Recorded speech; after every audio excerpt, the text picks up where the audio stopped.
build up these restaurants and we help them get to where they're at, but at the same time, it is an all-consuming business, so we appreciate the fact that they're there. So my next guest I want to bring in, and he's actually a Rhode Islander, so it'd be fun to talk to him about his passion and what he's done in Fall River. I'd like to bring in Andy Lombardi. And Andy is with, look at this, and Andy's got the Abbey Grill. Whoa, look at this. See, everybody knows I'm an Italian, so this is good for me no matter what. Beautiful. Oh, thank you, Taylor. Bring up my glass over here. Nothing wrong with that. How are you, sir? Good. Good to see Hello, you. Rick. So I got to see Andy he was finishing construction when I was in and out of Fall River all the time. And it was inspiring beyond belief to see the space that you're transforming. And you've done an amazing amount of work there. So tell us first, before we get into this amazing food, tell us kind of the background and the story as to how you chose to go and take the space and make it into the Abbey Grill. Well, I have a property already in Fall River, and it's a beautiful historic place. And I would always visit the Abbey Grill when it was open. Previously, it was a restaurant and event space, and closed down in 2009. So when I ever heard it closed down, I was like, wow, it's such a travesty for Fall River because it's such a beautiful building. And I was in touch with a lot of the historic people there that served on some boards and were part of the historic commission there, and they recommended that I possibly look at the Abbey, and I kept on saying no, I don't think I'm gonna. That needs a lot of work, you know. So, the more I looked at it, the more I kind of talked myself into it, and here we are. And the history behind this building, like I put out teasers out there to say that there is a little bit of the infamous or famous Lizzie Borden, Yes. some history associated with that. So tell us a little Yes. bit about the history of the property. It's the former Lizzie Borden church. So it was her church. It's an incredible Victorian structure. It actually has two buildings. One is the smaller building, which we have open now, which holds about 240 people for events. Right. We try not to get up to that number because it really is packed out. Right.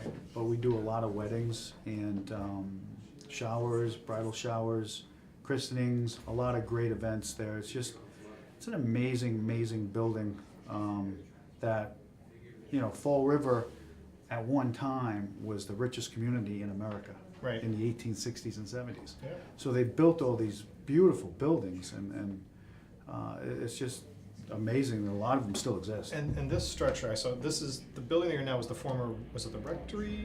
Yes, or the house? rectory part, and the other building is like twice the size. And that's the actual church. Yes, part we're of it. working on that as we speak. So, and we're going to definitely come back to that because that's an amazing thing in and of itself. But when you go into the Abbey Grill, it's very airy, very open, beautiful windows, the setup's beautiful. And I mean, one of the times that I was there with a full, large group of people was the night that we did the branding launch, and we sat upstairs Yes. with the mayor, Mayor Carrera. Yes. And the food that come out, again, talking about wine lists and such, you guys have really spent a lot of time and energy, and you have a dynamic chef. Oh, chef is incredible. He's one of the best around. He used to own in Seekonk, it was called Frankie's, and it had a huge following. And he sold it, and then he's been a chef at a couple of different restaurants, and he was in retirement and came out of retirement just so he could work at this lovely building. Well, thank you, Chef, for coming out of retirement. We'll give you that shout out because you've done great things over there. Yeah. So let's talk a little bit about the style of food and we are going to come back to that building, I'm not forgetting, but let's talk a little bit about the style of food because your food in Fall River is kind of unique. It's for unique. Fall River. It's so unique. let's talk a little bit about the food. Not Providence, but Fall River. Hey, and cheers to you. Thank you very much for joining us. Thank you. So tell us what you brought today, and then we'll get to the menu. Frutta di mare. It's obviously means scallops, shrimp, and calamari. Beautiful. Over a bed of linguine. And then this is an appetizer, bruschetta appetizer. My God, that's a beautiful bruschetta. It's an amazing tasting bruschetta appetizer. And then this is a chicken franchise, which I've never tasted any chicken franchise sauce quite like this. The aromas on this is driving me crazy. This is the mayor's favorite, by the way. This is the mayor's favorite right there. And I have to tell you, if you're looking at this bruschetta, that is a really beautiful sized piece of bruschetta. That's a thick bread that he's got that on there, and it looks awesome. It's delicious. So when you were looking at it and you were taking it over, and you were deciding that you were going to carry, because you could have changed the name, you could have done a lot of different things if you had wanted to.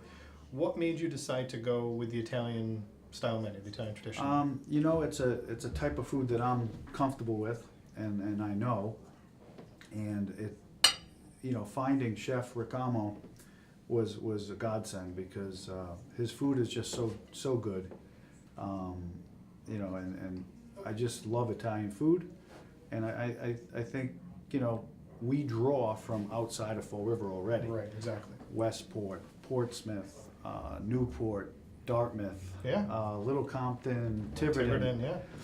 And I think So- that's a really good point, is that, you know, there's parts of Rhode Island to get to, you have to drive into Massachusetts and back into Rhode Island. So it's a good point to understand about the proximity of Fall River and where it is and what you serve. And you're a Rhode Islander that's, Yes. you know, has his businesses thriving and doing well in Fall River. Yes. And I think, you know, from an outsider's perspective, and I could say this as a guest going there and being able to have the conversation with you before you were even able to open, is that it's great that you opened an Italian concept in the city of Fall River. And I think Yes. that people in those outskirts areas that you just mentioned appreciate that, because now they got the best of both worlds. They know they can go to Sagres or, you know, Messa 21 in their traditional Portuguese places, but then have Italian the next night. Right. And your chef has excelled at this menu. So Yes. I think you did well with that. Now, from the event side of the space, the current building that you're in now, Yes. can, like you said, house events up to a certain number. Yes. You've got the upstairs dining room, right? Yeah, we have a private function room as well Yeah. that holds up to 75 people upstairs. Upstairs. So, you know, we could have the restaurant open and have a private function there going at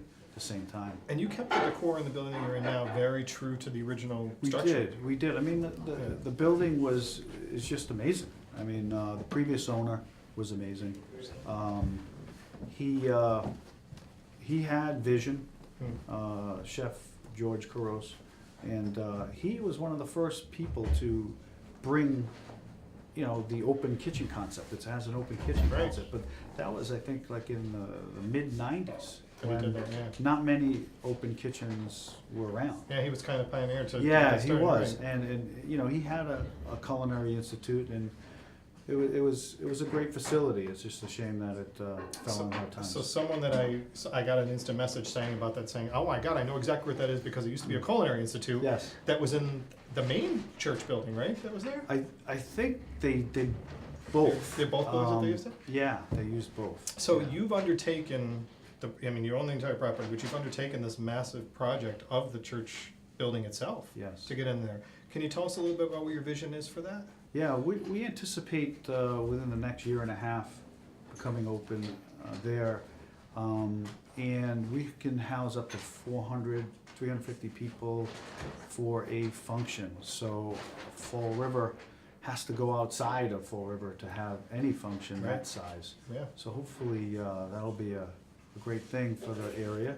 Do you envision that people will be able to do, you know, talking about a wedding, would they be able to do a ceremony there? Is it gonna have that kind of setup to be able to do we that? do ceremonies now. You do? And, Okay. yeah, and the reception at the same time. Because again, Yeah. you've taken this commitment to these buildings of really keeping up and restoring them to Yes, some original yes, grandeur, which, and yes. I remember when I was there, you were showing me, I think it was a door that was going into the church that had been vandalized at one point, and you were working Yeah. to put original woods back on there and Correct. doing stuff. That, Right, yeah. right? And it was, and I just remember that because thinking about the restoration, that it's hard to find those things to keep it back up. It that is. way. It's kind of it's hard to find artists that actually do like stained glass repair and Right.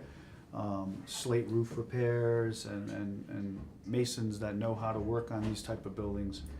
Now- It's an art. Now, there was between the two buildings, if I recall correctly, there was a courtyard, right? Like a There little is. courtyard. There's still a courtyard. There's still a courtyard, okay. And we have some plans for that this spring. That's what I was gonna ask you, because that was Yes. that was a beautiful little piece there, I mean, for outdoor dining or a Yes. ceremony or an event there. Yes, we have some plans for that. Some outdoor fresco dining there.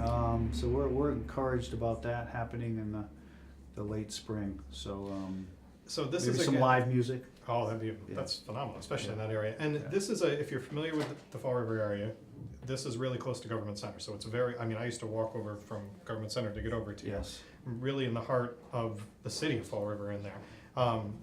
And you can't miss the steeple, so it's like you see the steeple from almost anywhere Yes. of where the church is to come in. Yes. But, you know, and was it 2016 you started opening there? Or Yes. Was it? Okay. Yes. So, I mean, it's been a really big undertaking. The Abbey Grill, if you go just to the website to see it, you're gonna be impressed, especially with the pictures alone with what you see here today. But there's a lot of opportunity, like I said, and Andy's done a great job of coming in there. Now is there another property in Rhode Island you still have? Yeah, we have a historic bed and breakfast, the Edgewood Manor.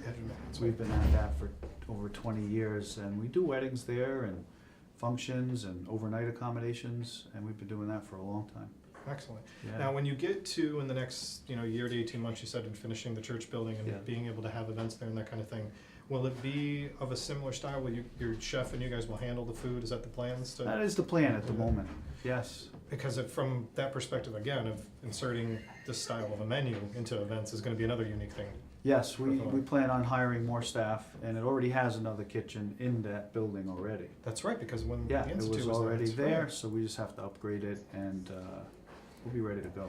So have you had, and I asked this because the amount of people that were messaging me saying that they had a memory of one form or another, whether it was the Culinary Stew. Have you had a lot of historical feedback from the Historical Society or people that live there that have different memories of the building and different things? Yeah, almost every week, Yeah. we get people that come in. I got married here, I had a christening here, I had a shower here, anniversary dinners. Right. Every week, we have people come in, and people are booking, people that have gotten married, they're booking their christenings there now, and having their events there. So we're actually still getting that good karma, that good Right. feedback that the building had, and all these events that they did and hosted. It's just an amazing spot. And it adds a special touch to it, and now you're doing it all over again for people in a different form. Absolutely. Well, congratulations to you, and Thank you. I mean, it's another great spot, the Abbey Grill. Andy's there on a regular basis. I think every time I've been there, I've seen you, and your chef's a dynamic and incredibly talented chef, so I'm glad that you guys have succeeded, and